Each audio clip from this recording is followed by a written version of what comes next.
Hey guys, how's it going? And welcome back. So, for all the specs, go to the description in the video below, and you can see all the specs on this guitar. Read them all. But it is got a maple top, and it does have mahogany neck, mahogany body with modern weight relief. They're trying to do a Gibson thing. However, it kind of does look a lot like a Les Paul, doesn't it? But it's got a little bit bigger body than a Les Paul. Let me just shift my chair over a little here. Now, I got this because I needed a more suitable guitar, sound-wise, for doing the acoustic simulator through my Boss Katana Mach 2 100 watt 1x12 amp, because my Les Paul is just not up to snuff for that. And I got I got over 4 times the amount of money tied up in my Les Paul that I do with this, and this sounds far superior on the acoustic sim. Mind you, plus or minus different pickups, they each have their purpose in life. Just the Les Paul ain't up to the challenge when it comes to an acoustic sim. This thing actually is. And funny thing is, I didn't even get to try this on a Katana amp at Long McQuaid yesterday. I actually tried it on an orange amp that was an amp that I actually owned at one time. And anyways, so I cranked her up on the clean. It stayed really clean, very beautiful sound. Okay, full out distortion, just as awesome. So I figured, well, if it's that good, especially on the clean side, it's going to produce a rather good acoustic simulated sound on my amp. At least that was the hope. Turns out, it actually does. So I'm going to play a little bit of that for you on this, and then we'll get on with things.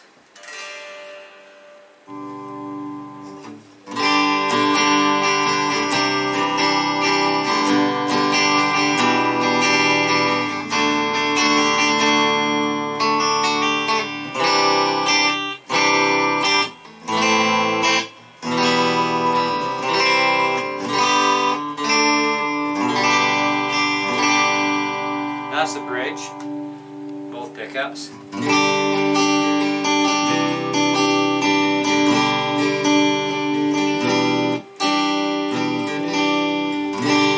And the neck.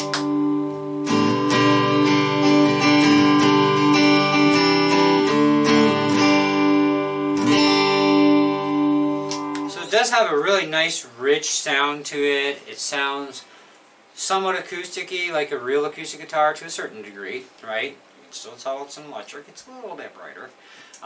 But still, an awesome job these Filtertron pickups do. Now, like anything, there's good points and bad points, right? So, let's go over the good points. It's a really nice axe. Very comfortable. Even standing with it, I mean, this thing is a lot lighter than my Les Paul. I don't know how thick the maple cap is on this thing, but the one on my Les Paul is quite thick, quite heavy, and it's like, ugh. If you own a Les Paul, you know what I'm talking about, right? So, this thing is much lighter. It's almost like having an SG, you know? And yet we still are dealing with a fairly thick body. But, anyways, I'm not a fussy person when it comes to silver. Not my favorite color in the world, but hey, the thing comes in silver as a left-handed model. We deal. And besides, it actually looks really good with the rest of the coloration of the wood and the chrome hardware. So yes, for those guys who know I'm a gold fetish freak, I will not be putting any gold hardware on this. Mainly because, A, the silver looks good, or the chrome does, and gold and silver aren't going to quite look that good together, so no. There's limits, right? So, however, I am going to change the tuners. Now, these are sealed tuners, which is fine, and they're half-decent tuners. They hold their tune extremely well, no complaints there. I just want Grover tuners. I want a higher turn ratio, okay? The higher the turn ratio, the better, in my opinion, especially for maximizing sensitivity of tuning, and tuning stability is a huge thing as well. So when I get the money, I will be putting a set of chrome Grover tuners on this thing.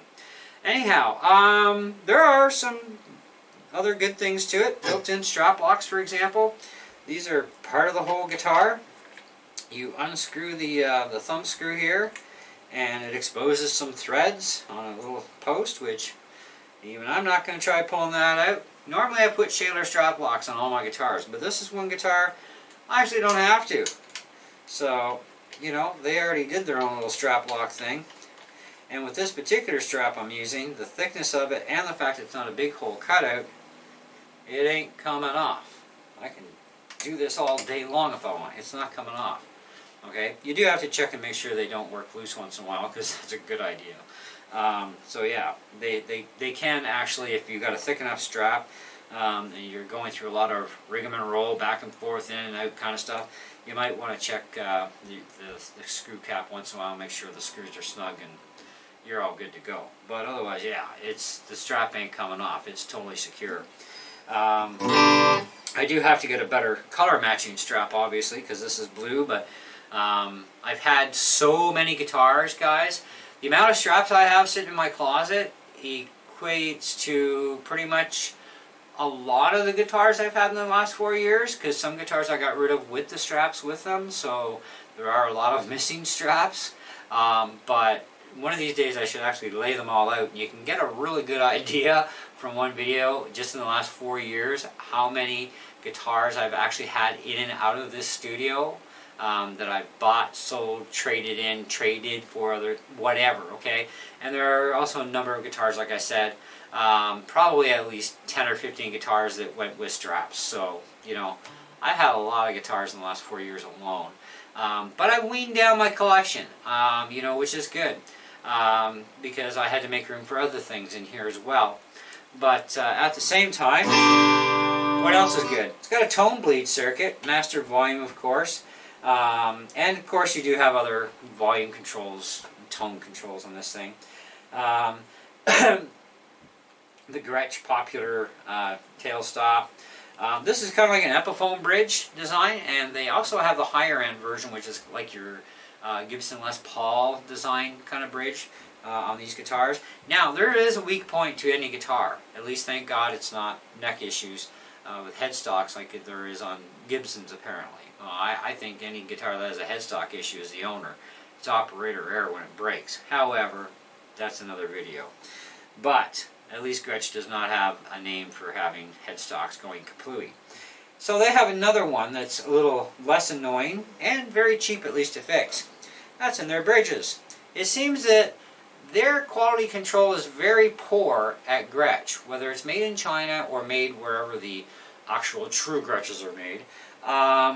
According to the internet and forums and lots of forums and groups and people, that apparently is a common issue with these Gretches, that when you hit a string it may have a buzzing, rattling sound, which I did have on the G string, turned out. Now you don't hear this sound when you're playing, and I really didn't pick up on it at the store either, okay, and I was playing her pretty hard. You know, I was having my heyday, and I had the volume cranked up really loud.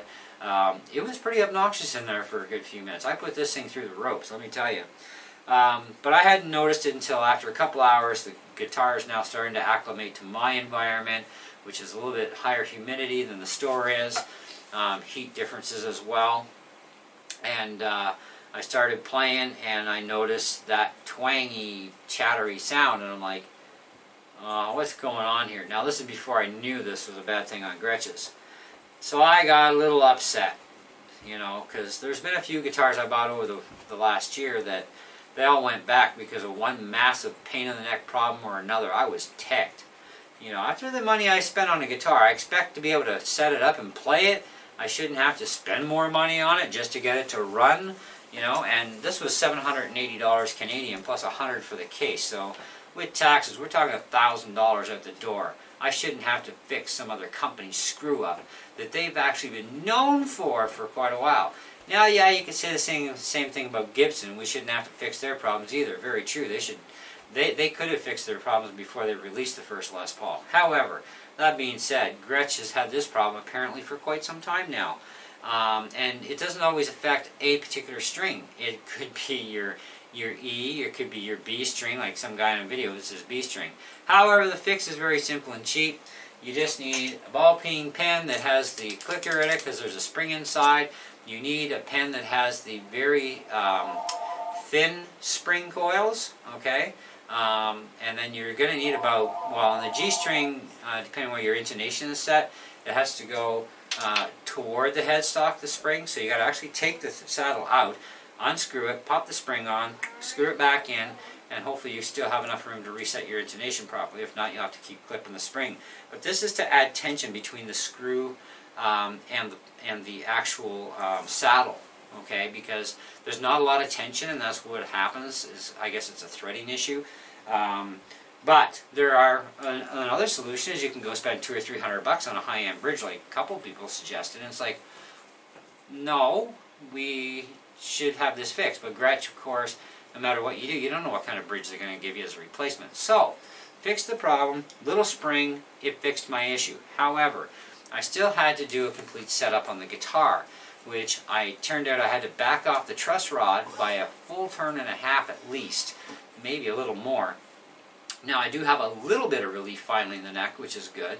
Not a lot, but a little bit more than it had, which is good because between it and raising the bridge up, I got rid of the buzz on the first fret with the capo. Okay, because we don't want buzz, right? All the other frets were fine, just the first. It was like, well, that's weird.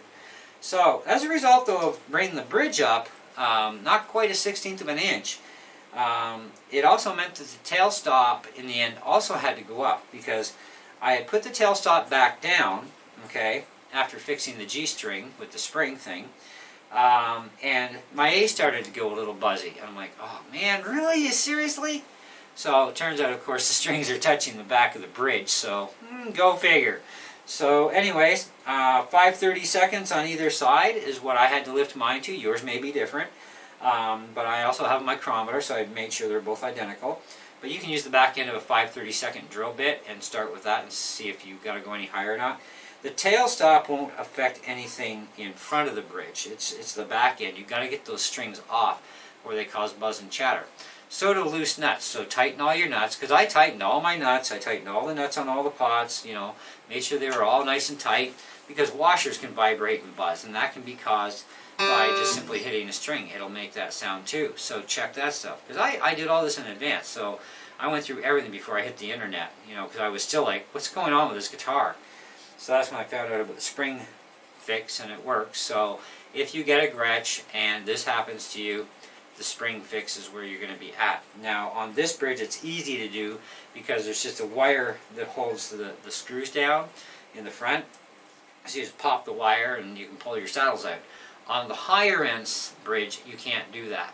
Okay, it has locking C-clips on it, and you're going to have to get a C-clip tool to pop them out and then put them back in after you've done your repair. Okay, and some of them, you know, depending on which string, like on the low E, if that was the problem, I would have had to put the spring in behind because of the space to have the intonation set right. Because the intonation on this thing is actually was spot on, and it's still pretty much about where it was factory anyways once I reset the intonation. You know, so that's actually a good thing. So the intonation is very easy to set up on this, and I actually tried it my buddy's way. Okay, now I've always done it where you pluck your open string, tune it up, get it to tune so it stays solid, okay, so it's not moving, and then I'd fret the 12th note and look for higher and lower pitch. So he tells me he sets guitars up by the harmonic, okay, because you're supposed to get all three to match, and they won't match if you do it by the harmonic. But if you go open to harmonic, you can get it to go that way.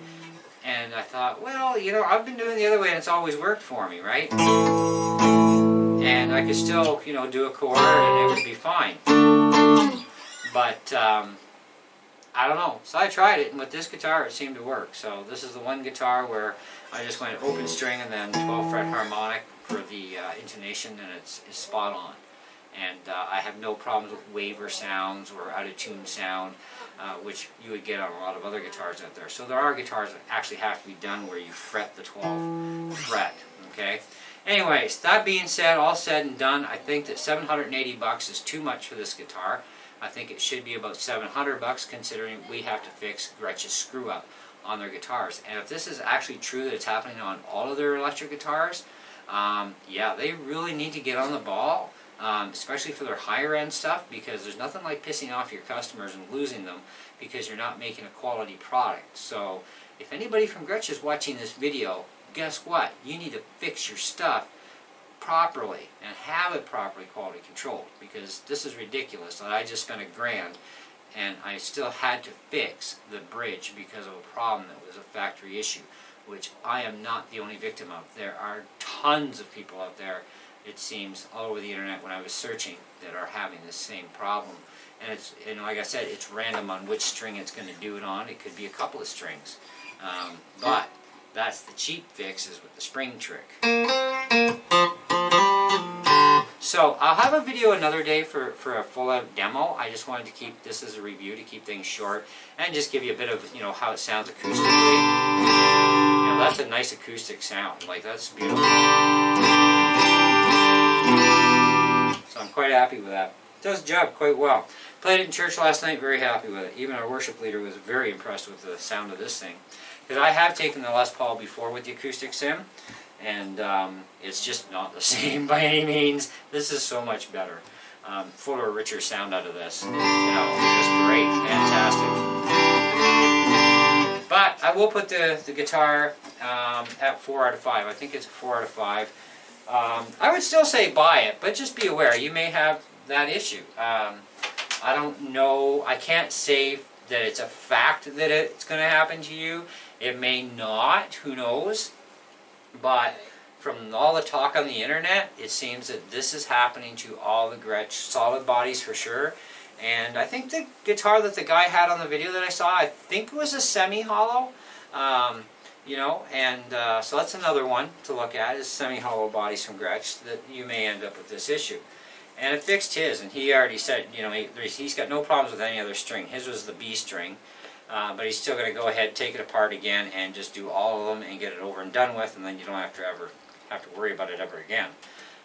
You know, because there's no need to replace the bridge. You just have to fix the little screw up, and you're good to go, right?